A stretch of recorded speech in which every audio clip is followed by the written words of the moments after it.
Science by Arjun Kumar में आपका स्वागत है। टुडे जो अपना टॉपिक है वो है ब्लड ग्रुप।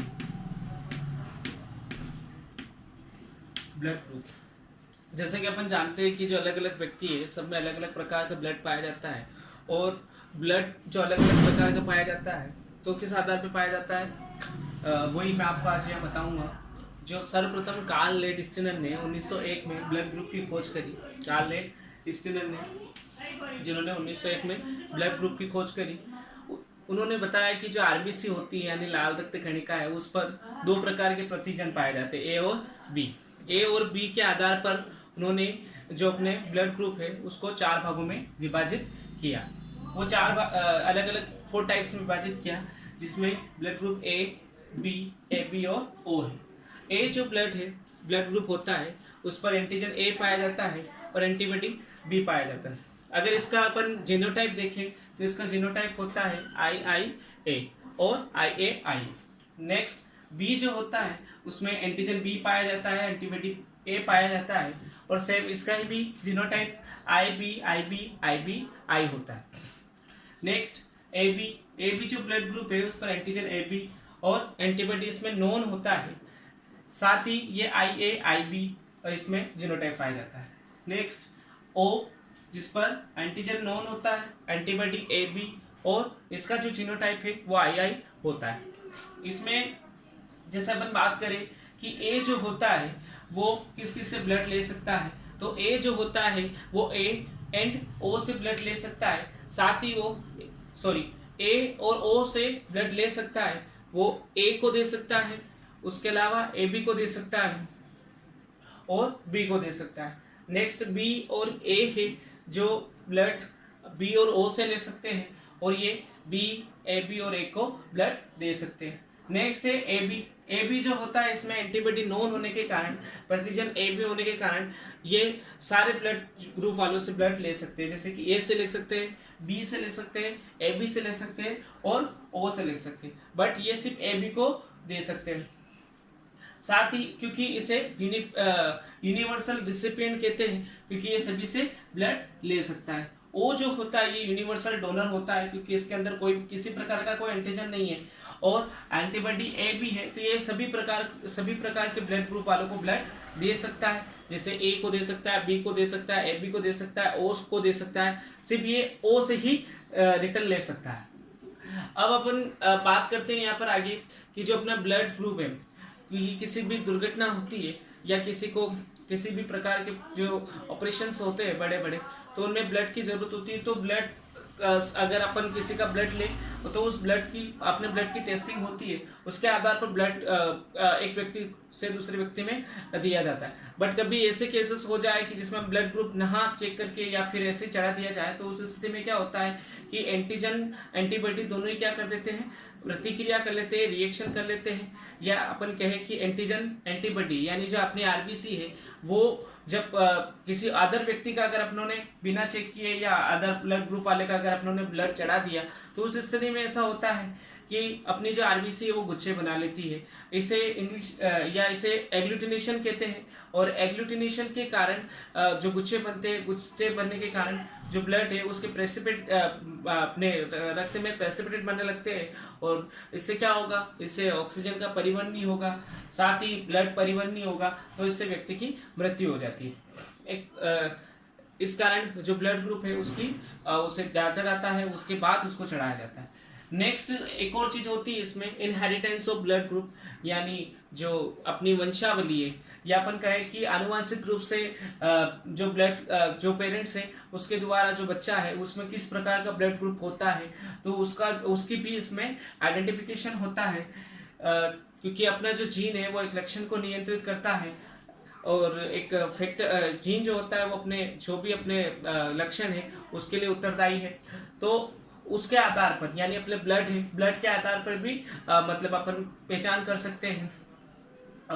इसमें अपन बात करते हैं, जैसे अगर कोई ओ ब्लड ग्रुप वाला है, अगर कोई पेरेंट्स है जिनमें माता भी O है और पिता भी O है, तो उससे सिर्फ संभावित जो चाइल्ड है उसमें भी ब्लड ग्रुप O होगा। नेक्स्ट जैसे कोई फादर O है और मदर A है, तो संभावित जो चाइल्ड होगा उसमें O और A संभावित प्रकार के बच्चे पैदा होंगे। ऐसे ही नेक्स्ट O और B है, तो ओ और बी हो सकते हैं आने वाले बच्चे। ऐसे ही ओ ए बी है तो उसमें ए बी प्रकार के बच्चे हो सकते हैं। ए एंड ए में अगर ए माता सॉरी ए पिता है, ए ब्लड ग्रुप वाला फादर है और ए ब्लड ग्रुप वाली माता है, तो उसमें ए और ओ प्रकार के संभावित बच्चे पैदा हो सकते हैं। ए एंड बी में ओ है, ओ प्रकार का भी हो सकता है, ए भी हो सकता है और बी भी हो सकता है और ए बी, मतलब यहाँ पर 4 टाइप्स, चारों प्रकार के ब्लड ग्रुप उसमें उपस्थित हो सकते हैं। ए एंड ए बी में ए बी और ए बी प्रकार का हो सकता है। बी एंड बी में बी और ओ प्रकार का हो सकता है। बी एंड ए बी में ए बी प्रकार का हो सकता है। और लास्ट है A B and A B में ए बी और ए बी प्रकार के संभावित बच्चे उत्पन्न हो सकते हैं। उनकी पहचान कैसे की जाती है, कैसे निकाला जाता है, तो इसके लिए इन जीनोटाइप्स है उनकी मेंडल की जो लॉ है उनको अप्लाई करके अपन जो संभावित चाइल्ड है उनको अपन पता कर सकते हैं। नेक्स्ट जो होता है इसमें वो होता है RH सिस्टम या इसे RH फैक्टर कहते हैं। इसकी जो डिस्कवरी वो कार्ल लेडी-स्टेनर और वीनर नामक साइंटिस्ट ने की थी। सर्वप्रथम इसकी जो स्टडी हुई थी वो रिसर्च नामक बंदर में हुई थी। उसकी RBC जो है उसमें उसकी जांच हुई थी, तो वहां से अपने को RH फैक्टर का पता चला था कि जिसके RBC पर जो RH कारक पाया जाता है, यानी जैसे अपनों ने बात करी यहाँ पर ब्लड में, मैंने कहा कि जो RBC है उस पे 2 प्रकार के प्रतिजन पाए जाते हैं, A B है ना, AB। उसके आधार पर जो अपना ब्लड है यानी अपना जो रक्त है वो 4 समूह में विभाजित किया जाता है, जिसे अपन ABO समूहीकरण भी कहते हैं। वैसे ही अपनी जो RBC है उस पर एक और फैक्टर पाया जाता है AB के अलावा, जिसे अपन कहते हैं RH फैक्टर। अगर किसी के अंदर ये उपस्थित है तो इसे अपन कहेंगे RH पॉजिटिव, अगर नहीं है तो इसे अपन RH नेगेटिव कहेंगे। और RH पॉजिटिव RH नेगेटिव जो ये अपना फैक्टर है ये बहुत ही महत्वपूर्ण है। जैसे अपने लिए ब्लड ग्रुप, अगर किसी को अपन ब्लड चढ़ाते तो अपन साथ में उसका ब्लड ग्रुप देखते हैं, बट आजकल ब्लड ग्रुप के साथ साथ RH फैक्टर को भी देखा जाता है क्योंकि ये बहुत ही महत्वपूर्ण है। जैसे तो जो RH फैक्टर है वो इसलिए महत्वपूर्ण है, यहाँ पर 2 केसेस हैं। उसमें फर्स्ट केस है कि मान लो कोई व्यक्ति है जो RH पॉजिटिव है और कोई व्यक्ति है जो RH नेगेटिव है। मैंने ये कहा है कि जिसके अंदर RH कारक पाया जाता है, यानी जैसे अगर मेरे अंदर RH कारक है तो मैं RH पॉजिटिव, अगर नहीं है तो RH negative. All over world में 85% जो पर्सन्स होते हैं वो RH पॉजिटिव होते हैं क्योंकि उनके अंदर RH फैक्टर पाया जाता है। वैसे ये अलग अलग 5 टाइप्स के होते हैं। तो जैसे कि ये पर्सन है, इसके अंदर RH कारक नहीं है, एक मिनट,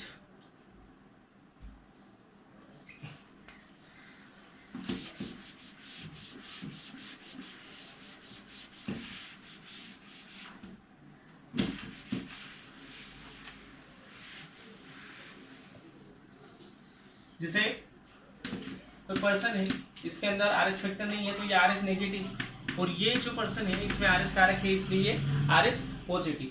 जब RH पॉजिटिव वाले का व्यक्ति का रक्त RH नेगेटिव वाले को चढ़ा दिया जाए, यानी जो RH पॉजिटिव यानी जिसके अंदर RH कारक पाया जाता है, अगर उसका ब्लड अपन किस में चढ़ा दे, RH नेगेटिव वाले व्यक्ति में, तो इसमें होगा क्या कि इसकी जो प्लाज्मा सेल है,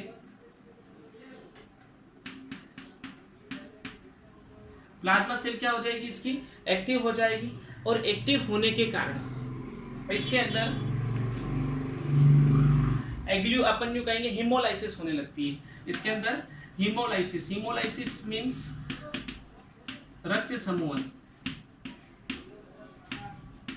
वही एंटीजन एंटीबॉडी प्रतिक्रिया करके हेमोलाइसिस करने लगेगी, यानी रक्त समूहन होने लगेगा। जो अपनी RBC है उसका रक्त समूहन होने लगेगा, और रक्त समूहन होगा तो अपने शरीर में बिलीरुबिन नामक जो एक पदार्थ है, हानिकारक पदार्थ होता है, इसका निर्माण होने लगेगा। और जब इसका निर्माण होने लगेगा तो ये अपने जो शरीर में जो अपने मुख्य अंग है, जैसे कि अपनी किडनी हो गई, हार्ट हो गए, लीवर हो गए, उनको क्या कर देंगे, विफल कर देंगे। जो अपने मेन ऑर्गन है उनको ये क्या कर देंगे, विफल कर देंगे, या अपन कहेंगे कि उनको नष्ट कर देंगे। वहां तक प्रॉपर मात्रा में ब्लड नहीं जा पाएगा, और अगर वो विफल हो जाएगा तो इस केस में जो भी व्यक्ति है उसकी क्या हो जाएगी, मृत्यु हो जाएगी। तो एक कारण तो ये है कि जब RH पॉजिटिव वाला व्यक्ति का रक्त RH नेगेटिव वाले व्यक्ति में चढ़ा दिया जाता है तो उसकी जो प्लाज्मा कोशिकाएं एक्टिव होकर जो RBC है, RBC का RBC जो यानी लाल रक्त कणिका है उसकी हिमोलाइसिस करने लगती है, और हिमोलाइसिस अगर हो जाती है तो गुच्छेनुमा हो जाती है। तो इस केस में क्या हो जाता है कि जो हानिकारक पदार्थ है वो उत्पन्न हो जाता है बिलिरुबिन, और उससे क्या होता है कि जो अपने मेन ऑर्गन है वो क्या हो जाते हैं, विफल हो जाते हैं, क्योंकि उनमें प्रॉपर मात्रा में ब्लड नहीं पहुंचेगा, और ऐसे केस में व्यक्ति की क्या हो जाती है, मृत्यु हो जाती है।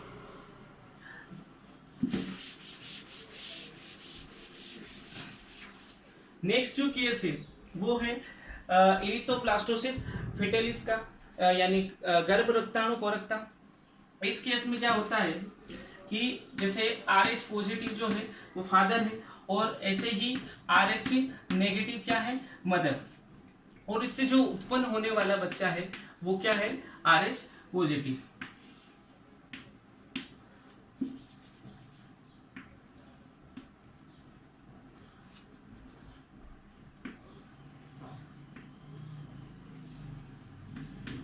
अब होता क्या है, मैंने ये कहा कि जो RH पॉजिटिव वो फादर है और RH नेगेटिव मदर है। जब इनसे उत्पन्न होने वाली संतान क्या है, RH पॉजिटिव, तो ये जो बच्चा है वो है RH पॉजिटिव, और माँ जहाँ यहाँ पर है RH नेगेटिव। इस केस में क्या होता है कि ये जो बच्चा है इसमें RH पॉजिटिव होने के कारण ये यहाँ पर अपने मतलब अपने विरुद्ध, यानी जो फर्स्ट बच्चा है वो तो यहाँ पर क्या होता है कि नष्ट नहीं हो पाता है, क्योंकि जो RH पॉजिटिव है ये RH एंटीबॉडी बना लेता है, ये RH नेगेटिव एंटीबॉडी उत्पन्न कर देता है, यहाँ पर RH नेगेटिव एंटीबॉडी उत्पन्न कर देता है, पर ये इतनी मात्रा में नहीं होते कि फर्स्ट जो उत्पन्न होने वाली संतान को नष्ट करे। बट जब ये सेकेंड बार माँ जब गर्भ धारण करती है तो ये RH एंटीबॉडी यही मतलब ये छोड़ के चला जाता है, और जब ये नेक्स्ट बार जब कोई संतान यहाँ पर उत्पन्न होने के लिए तैयार होती है तो उसको ये क्या कर देता है, यहाँ पर हीमोलाइसिस होने लगता है, हीमोलाइसिस होने लगेगा। या बट अपन कहे कि हीमोलाइसिस मतलब अगर वो बच्चा जीवित रहता है, या जैसे मैंने ये बताया कि जैसे कि RH नेगेटिव मदर है और RH पॉजिटिव क्या है, बच्चा है, तो वो क्या कर देता है कि उसमें पिता के थ्रू RH पॉजिटिव आते हैं तो वो माँ के विरुद्ध यहाँ पर RH नेगेटिव एंटीबॉडी उत्पन्न करके चला जाता है। तो इस केस में क्या होने लगता है कि अगर फर्स्ट जो केस है, यानी फर्स्ट जो उसमें फर्स्ट केस में क्या होता है कि इतने सारे एंटीबॉडी नहीं होते कि वो यहाँ पर उत्पन्न होने वाले शिशु को नष्ट कर पाए, और जब सेकंड बार जब माँ गर्भधारण करती है तो उस स्थिति में ऐसा होता है कि ये RH एंटीबॉडी जो संतान उत्पन्न होने वाली होती है उसका क्या कर देती है, हेमोलाइसिस कर देती है। हेमोलाइसिस ना हो या फिर ये संतान उत्पन्न हो तो इस संतान को अपन कहते हैं रिसस शिशु यानी रिसस चाइल्ड कहते हैं, और ऐसी स्थिति में ये बच्चा अत्यधिक कमजोर होता है, और इसको मतलब जो बच्चा है उसमें बिल्कुल रक्त की अपन कह सकते हैं कि कमी होती है। तो इसको इस स्थिति में माँ को 72 घंटे के भीतर इंट्रोवेशन यानी अपन यूँ कहे तो रक्त से रिलेटेड उसको क्या दिए जाते हैं, इंजेक्शन दिए जाते हैं। साथ ही इस बच्चे को हेपेटाइटिस के टीके भी लगाए जाते हैं, क्योंकि ये जो बच्चा होता है बहुत ही कमजोर होता है, और इसमें मतलब ब्लड की जो होती है वो बहुत ही